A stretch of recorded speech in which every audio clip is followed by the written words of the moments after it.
Hello दोस्तों, नमस्कार। मैं मनोज कुमार एक बार फिर से MK ऑनलाइन क्लासेज में आप सभी का स्वागत करता हूं।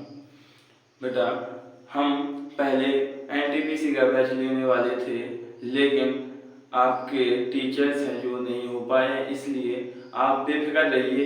अब हम आपको बिल्कुल बेसिक से एडवांस तक ले जाएंगे। अब आपके लिए हम फाउंडेशन बैच लेकर आ रहे हैं, जिसमें फिजिक्स, केमिस्ट्री, बायोलॉजी तीनों ही विषय साइंस के मैं ही पढ़ाऊँगा और हमारे विनय सर आपको रीजनिंग का पढ़ाएंगे। और ये आपका फाउंडेशन रहेगा, बिल्कुल जीरो से एडवांस तक रहेगा। और आप सभी को ये जानकारी हो जाए कि अब NTPC नहीं, ऑल कॉम्पिटिटिव एग्जाम, मतलब ये है कोई भी एग्जाम हो, यदि हमारी क्लास टाइम से ले रहे हो तो आप सभी को पूरे में पूरे मार्क मिलेंगे। और अब किसी स्पेशल के लिए तैयारी मत करो, अब ओनली आप तैयारी करो साइंस के लिए। बेटा, यदि साइंस के लिए तैयारी करते हो तो फिर तुम्हें अलग अलग किसी भी ऐप से बैच खरीदने की आवश्यकता नहीं होगी और आपका एक विषय बिल्कुल मजबूत हो जाएगा। तो बेटा, हमारा रहेगा अब क्या, फाउंडेशन बैच। अब जिसमें अब आपको मालूम होगा कि जो मैं क्या पढ़ाने वाला हूँ आपको, साइंस। जब साइंस पढ़ाऊंगा तो आप सभी जानते हो कि साइंस कहाँ से आया है।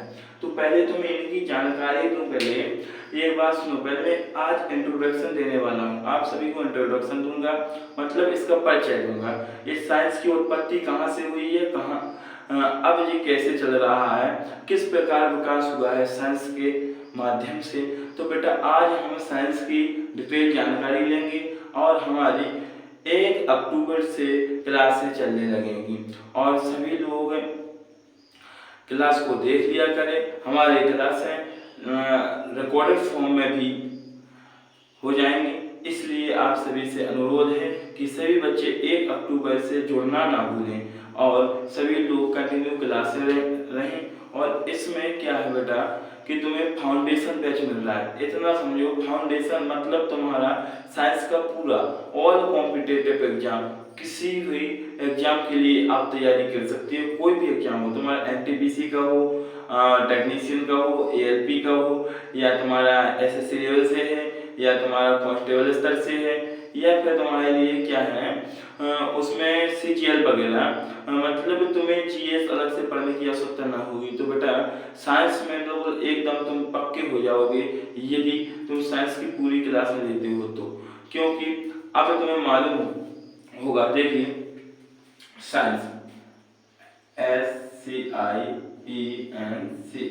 साइंस, साइंस तुम्हारी क्या है, विज्ञान। साइंस क्या है बेटा, विज्ञान है। यहाँ देखिए, साइंस, साइंस विज्ञान है जो हम आपको पढ़ाने वाले हैं, मतलब मनोज कुमार। ठीक है, तो इसका मतलब ये है साइंस। अब तुम कहोगे सर विज्ञान तो पढ़ाने आ गए हो, लेकिन एक चीज बताइए, आखिर ये साइंस होता कहाँ है और ये कहाँ से उत्पत्ति हुई, क्यों ये साइंस चलने लगा। तो मैं आज आपको इसी सब के बारे में डिटेल दूंगा। तो आप लोग कृपया इसको देखिए। ये हमारा विज्ञान है। ये क्या है, विज्ञान। विज्ञान क्या है, ये साइंटेनियस शब्द से आया है। तो इसमें क्या होता है, इसका अर्थ होता है जानना। ठीक है, विज्ञान क्या है, एक जागरूकता है, मतलब व्यक्ति को सोचने पर निर्भर करता है। तो मतलब क्या है कि व्यक्ति कितना अधिक से अधिक सोच सकता है, मतलब जानने की इच्छा, इसमें जानने की इच्छा होती है साइंस।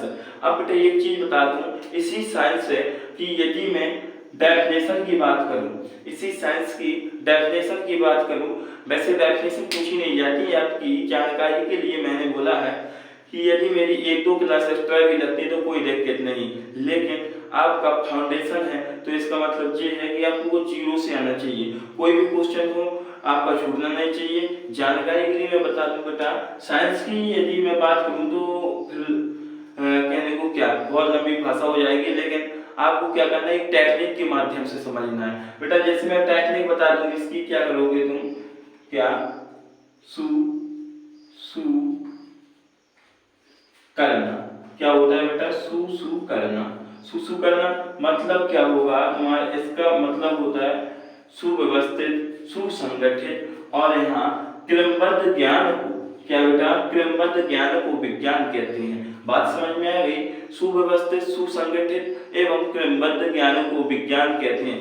बताइए, बिल्कुल इतनी सी ट्रिक के माध्यम से आप इतनी सी ट्रिक के माध्यम से पूरी भाषा सीख सकते हो। इसका मतलब क्या है, सुव्यवस्थित होना चाहिए और सुसंगठित होना चाहिए, लेकिन ज्ञान कैसा होना चाहिए, क्रम से होना चाहिए, मतलब क्रमबद्ध ज्ञान होना चाहिए। जब क्रमबद्ध ज्ञान होगा, इसी को हम क्या कहेंगे, विज्ञान।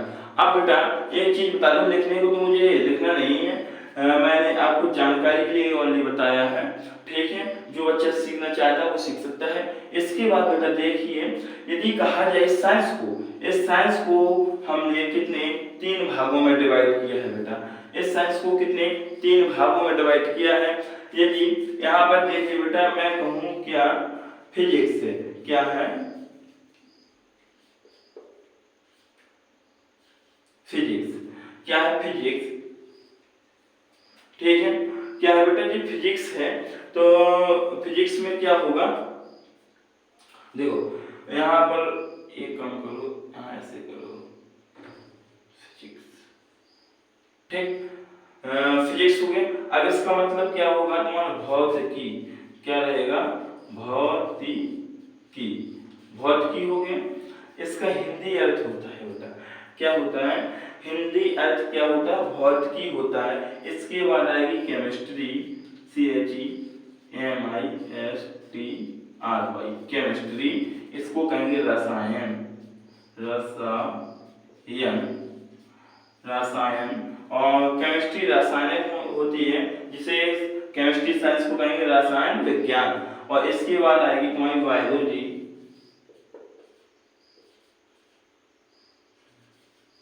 बायोलॉजी, इसे कहेंगे हम जीव विज्ञान, क्या कहेंगे, जीव विज्ञान।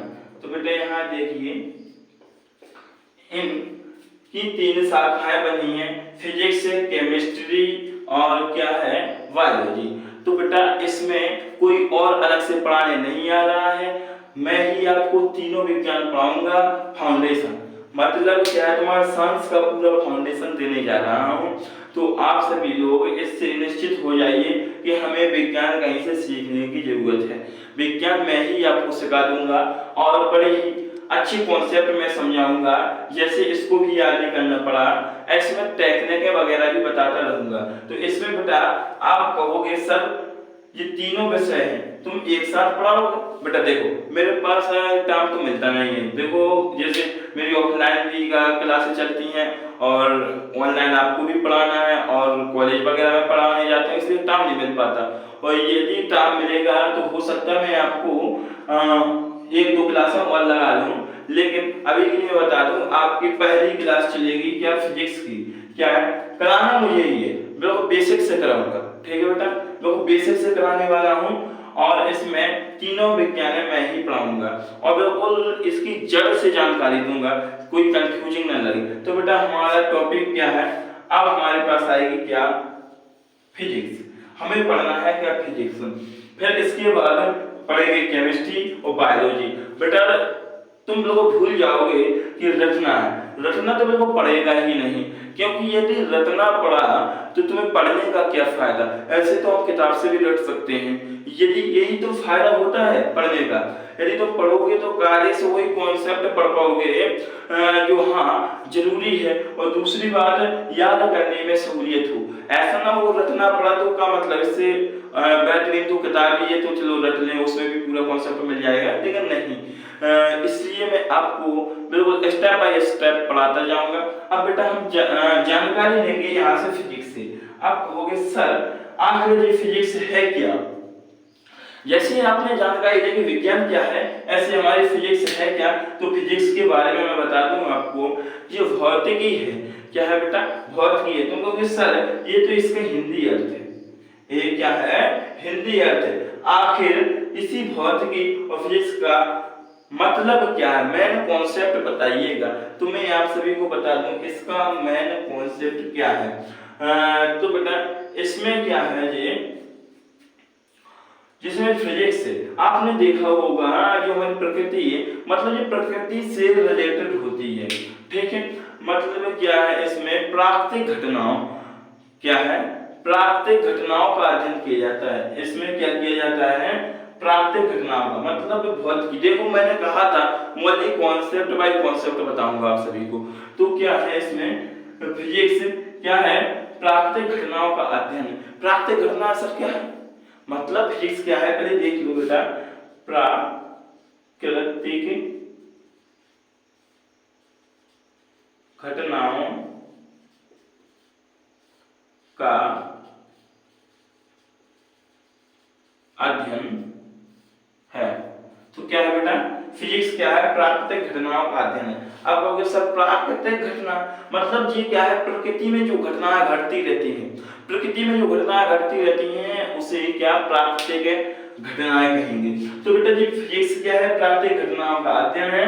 अब इसके बाद बेटा मैं एक चीज बता दूंगा आप सभी को, ये अब जैसे आप कहोगे सर प्राकृतिक घटनाएं कैसे, अब इसे एक चीज देखना, जैसे जब बादल वगैरह होते तो बिजली कड़कती है, जब बिजली कड़कती है तो क्या है, ये एक प्रकार की घटना, बिजली का कड़कना, क्या बिजली का कड़कना, बारिश का होना, ये सब क्या है प्राकृतिक घटना है। तो ये काय पे आधारित, ये साइंस पर आधारित, मतलब फिजिक्स पर आधारित है, ठीक है।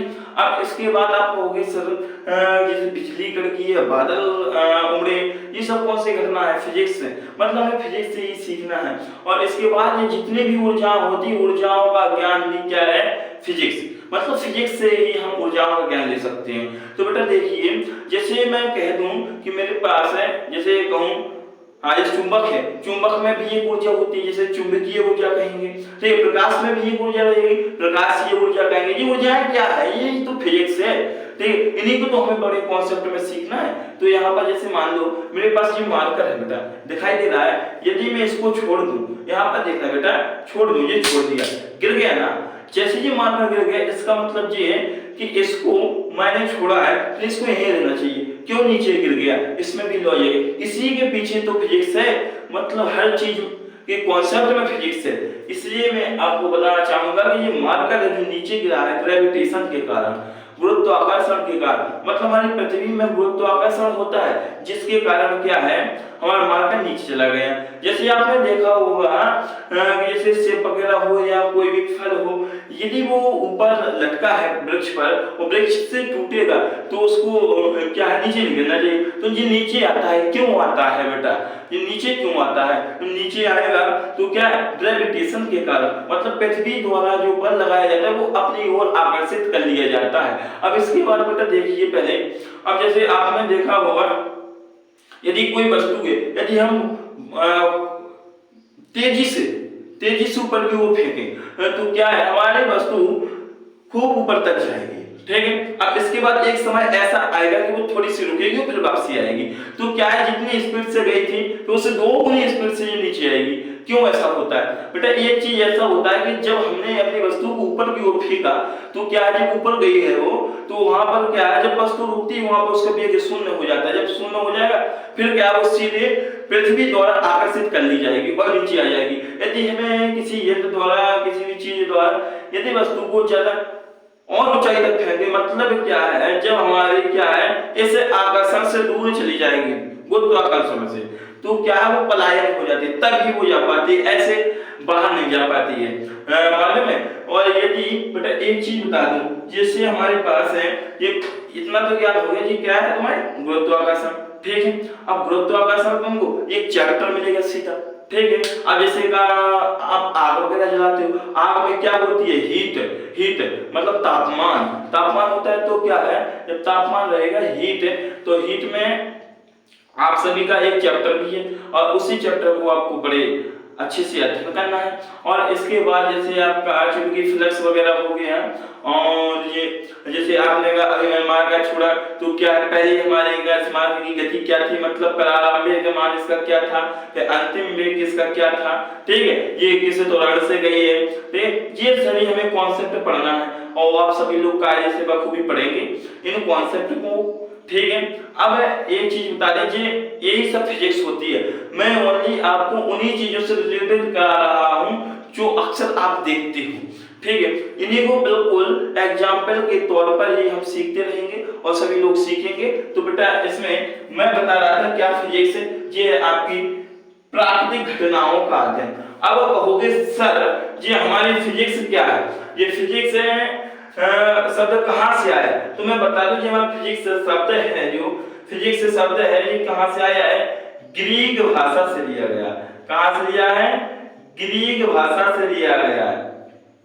क्या ये फिजिक्स शब्द है ग्रीक भाषा से लिया गया है, और कहा जाए ये ग्रीक भाषा का शब्द है और कहां से, फ्यूसिस नामक शब्द से उठाया गया। क्या है, ग्रीक भाषा के फ्यूसिस से उठाया गया है।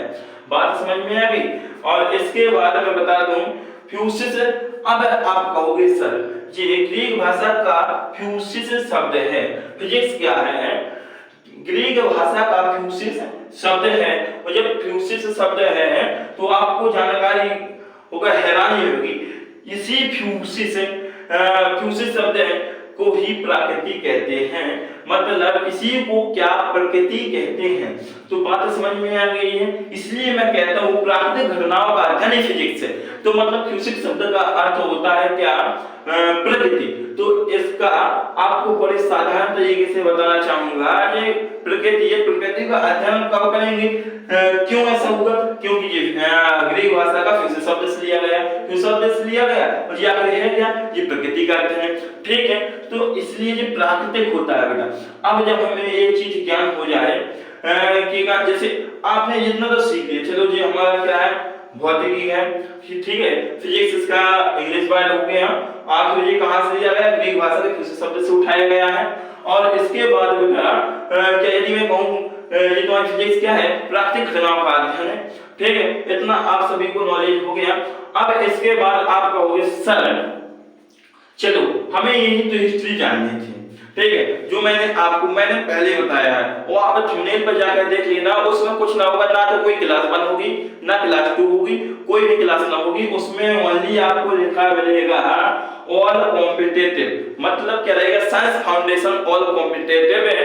और इसके बाद लिखा होगा इंट्रोडक्शन, मतलब क्या है, हमें साइंस की जानकारी है। ठीक है, तो मतलब मैं ये आपको जानकारी डाल दूंगा, आप देख लेना, ओनली जानकारी है। हमारी 1 तारीख से कंटिन्यू क्लासें चलेगी और सभी लोग क्लास को बखूबी निभाएंगे, मैं जानता हूं इस चीज को, और आपसे आशा है कि सभी लोग पढ़ेंगे। तो मैंने आज ओनली साइंस के बारे में जिक्र कहा। ठीक, आखिर साइंस होती क्या है, इसका अर्थ क्या होता है, फिजिक्स क्या है, केमिस्ट्री क्या है, बायोलॉजी क्या है, वो कितने भागों में बांटा गया है। और बेटा अब इसके बाद जैसे हमारी बायोलॉजी आ गई है, तो जब मैं बायोलॉजी पढ़ाऊंगा तो उसमें भी बताऊंगा कि जीवों का अध्ययन होता है, बायोलॉजी कहलाता है। ठीक है, ये सब चीजें मैं बताऊंगा आप सभी को। ठीक, अब इसके बाद केमिस्ट्री भी पढ़ाऊंगा, तब इसके बारे में बताऊंगा। लेकिन पहला हमारा टॉपिक रहेगा फिजिक्स, और फिजिक्स के बारे में चर्चा करेंगे। तब तक हम दम नहीं लेंगे जब तक क्या तुम्हारी फिजिक्स में जान ना आ जाए। आपको पढ़कर लगेगा कि हाँ सच में फिजिक्स में जान आ रही है, तब कहना कि सर हाँ सच में फिजिक्स हमें समझ में आ रही है। ठीक है, अभी तो मैं पहली क्लास कर रहा हूँ ओनली इंट्रोडक्शन की, और अभी कुछ बता भी नहीं रहा हूँ। अब बेटा एक चीज पहले मैं बता दूं आप सभी को, जैसे आपने देखा होगा फिजिक्स की भाषा है, फिजिक्स में कुछ भी लिखा होता है, आपने देखा होगा। ठीक है, तो हमको वो किताबी भाषा नहीं पढ़नी है। ठीक, मैं आपको अलग से अपने कॉन्सेप्ट दूंगा, तो आपको हमारे कॉन्सेप्ट ही पढ़ना है। हमारे कॉन्सेप्ट क्या, जैसे तुमने देखा होगा फिजिक्स में आपने देखो क्या ऐसे लिखा होता है, वो किताबी भाषा की माप है। ठीक है, अब सर ये तो हमारे भिजुआ में नहीं घुस रहा है। जब तुम्हारे भिजुआ में नहीं घुस रहा है तो क्या है, इसको हम अपनी सरल भाषा बनाएंगे। तुम इस चीज को जानते क्या हो, इसको क्या कहते हैं, नाप है। हम तो यही कहेंगे नाप ना। ठीक है, क्या होगा, नाप है। माप को क्या कहेंगे बेटा, नाप है। क्या है, नाप है। हमें तो यही सीखना है, ये कहाँ सोच रहा, ठीक है, ये कहाँ सोचना है। ठीक है, हमें तो वही सोचना है। अब हमें किताबी भाषा से कोई मतलब नहीं है, अपनी ठोस भाषा सीखनी है जो हमारी बुंदेली भाषा है, और जिस भाषा में हम आसानी से समझ सकते हैं। हम आपको कॉन्सेप्ट ओनली अपनी ही भाषा में सिखाएंगे, ना कि किताबी भाषा में। यदि आपको किताबी भाषा में सीखना पड़ा तो किताब और टीचर का मतलब क्या होगा, इसका मतलब यह है कि टीचर चाहे जितनी मेहनत कर ले, ठीक है, लेकिन बच्चों को ऐसा नहीं लगना चाहिए कि सर मतलब ओनली किताब से कॉपी कर रहे हैं। मतलब टीचर को कितनी भी मेहनत करनी पड़े, बस बच्चे के सामने वो कॉन्सेप्ट जाना चाहिए कि हाँ बिल्कुल सीधा डायरेक्ट है, माइंड में जाए। तो आप लोगों को क्या करना है, यही सभी चीजें करना है। जब हमने इतना सीख लिया क्या माप है नाप है, इसी चीज से अब आते हैं हमारे पास है जैसे सिस्टम वगैरह आती है, पद्धतियां आपने देखा होगा। देखा एक चीज मैं बता दूं आप सभी को, जैसे हमारे पास है कुछ वैज्ञानिक हुए हैं, ठीक है, तो उसमें क्या है उन्होंने अपनी अपनी पद्धतियां चलाई थी बेटा, अपनी अपनी क्या चलाई थी पद्धतियां, और जिनमें मुख्य रूप से 3 पद्धतियां आती हैं जिसे कहेंगे हम एपीएस, एमकेएस, सीजीएस, ठीक है। इन पद्धतियों के बारे में हम जानकारी लेंगे जब हमारी क्लास स्टार्ट होगी। अभी मैं मोटी के तौर पर बता दूं आगे, जैसे हमारा ये क्या है एफपीएस, ये हमारी क्या है मापे ही तो है। आप देख सकते ये पद्धतियां चलती हैं। जैसे मैं कहूं एफपीएस तो बेटा मालूम है ये ब्रिटेन वाले थे, ठीक है, बड़े दिमाग के तेज थे, तो इनने एक पद्धति लागू कर दी थी नाप तोल के लिए, ठीक है। यदि हमारे पास है समय दिया गया तो समय को काय में मापते हैं सेकंड में, और इसके बाद जो पाउंड है क्या द्रव्यमान, वजन को द्रव्यमान में, ठीक है, कि वजन क्या होता है द्रव्यमान, इसको पाउंड में मापते हैं। और हमारा ये पाउंड है मतलब दूरी वगैरह है ये फीट है, तो क्या बोलते हैं फीट या फुट है, ठीक है, फुट है, तो फुट में मापते हैं इसको। आप लोग कहोगे सर इस पद्धति का नाम क्या है, तो बेटा ये होती है ब्रिटिश पद्धति। क्या रहेगी ब्रिटिश पद्धति, मतलब ब्रिटिश वालों ने ये पद्धति दी थी, ठीक है। अब ये ब्रिटिश पद्धति आपकी हो गई। अब इसके बाद आएगी देखिए फिर तुम्हारी आएगी सीजीएस पद्धति आएगी, ऐसी पद्धतियां चलती रहेंगी। अब कहोगे सर कि ये वाली हमारी पद्धति है, अब इसमें फिर ये आएगी हमारी क्या सीजीएस पद्धति, देखिए बेटा सीजीएस पद्धति रहेगी। फिर इसकी आएगी एमकेएस पद्धति, क्या रहेगी एमकेएस पद्धति रहेगी। बात समझ में आ गई है, ठीक है। अब बेटा ये हमारी सीजीएस पद्धति है, आपकी सीजीएस पद्धति क्या है फ्रांसीसी पद्धति है, फ्रांसीसी पद्धति मतलब ये फ्रांस वाले लोगों ने दिया थी, ठीक है। अब इसके बाद हमारी अब आएगी कौन सी एमकेएस, सीजीएस हो गई, और इसके बाद एक पद्धति हमारी अलग से आएगी जिसको कहेंगे क्या सीजीएस पद्धति, ठीक है। सीजीएस पद्धति में क्या है हमारे पास, मैं एक चीज बता दूं आप सभी को, जैसे अब हमारे पास है इनकी नापे हैं, जैसे इसको हमने सेंटीमीटर में मापा है, इसको ग्राम में मापा, जैसे कि क्या ये नापे तो सेंटीमीटर दूरी का हो गया, दूरी की माप हो गई, ये क्या की हो गई, ये तुम्हारे वजन की हो गई, और ऐसे ये इसमें इनने अलग अलग प्रकार की पद्धति चला दी। बेटे उस समय सोचते तो अपन भी एक पद्धति चला सकते थे, इंडियन पद्धति, ठीक है, इंडियन पद्धति मतलब क्या हम कहते नहीं हमारी भी एक पद्धति होगी, लेकिन बेटा क्या करें उस समय तो हम गुलाम थे ना, ठीक है, पहले तो हम जकड़े हुए थे, मतलब आजाद तो थे नहीं तो हमारी भी एक पद्धति चल रही होती, तभी इन्हें ये बहुत पुरानी पद्धतियां हैं, ये पद्धतियां चला रही थी, और इनके बारे में अभी हम जानकारी देंगे क्लासों में। जैसे आप कहोगे कि जैसे मैंने लिख दिया, जैसे इसको लिख दूं मीट्रिक पद्धति, मीट्रिक पद्धति क्या है मीट्रिक पद्धति लिखते हैं, मीट्रिक पद्धति मतलब बेटा इतना याद रखना, क्वेश्चन सीधा सीधा ना पूछेगा, उसमें क्या है तुम्हारे पास घुमावदार पूछेगा, इतना नालायक तो एग्जाम वाला बैठा नहीं है कि आप लोगों को सीधा सीधा रख दे, कहेगा कि बताइए बेटा, जैसे कहते हैं सीजीएस पद्धति में बताइए टाइम का मात्रक क्या होता है। अब इतना नालायक है वो जो तुमको का सीधा बता भी देगा सीजीएस, और कह दे इसका मात्रक भी होता है टाइम का, वो तो लिखा है ना सेकंड, ऐसे थोड़ी पूछेगा, वो घुमा के पूछेगा। यदि वो उसने पूछा हमारे पास एमकेएस पद्धति क्या है जो फ्रांस पद्धति, तो मीट्रिक ऑप्शन देगा, तो कंफ्यूजन बड़ी होती होगा, इतनी कंफ्यूजन होती है मीट्रिक और क्या मीट्रिक, तो बेटा इतना याद रखना है कि भाई सीजीएस पद्धति वो मीट्रिक होती है और जो एमकेएस पद्धति मीट्रिक पद्धति होती है, इस प्रकार घुमाता है, ठीक है।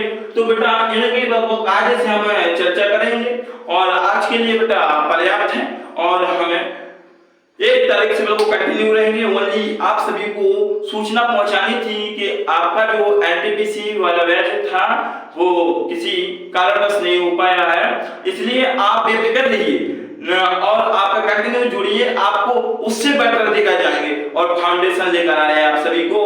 आप हाँ सच में कहोगे पूरी साइंस में सीख गया हूं, ठीक है, तो सभी लोग साइंस को सीख जाओगे, ये हमारा वादा है। और सभी लोग इस वीडियो को देख लिया करेंगे, और इसलिए मैंने आज जानकारी वही दी है। अब मैं आप सभी को क्या है 1 तारीख से पढ़ाऊंगा क्या फिजिक्स और फिजिक्स के सारे कॉन्सेप्ट, ठीक है बेटा। तो आज के लिए पर्याप्त है, चलते हैं बेटा, जय हिंद।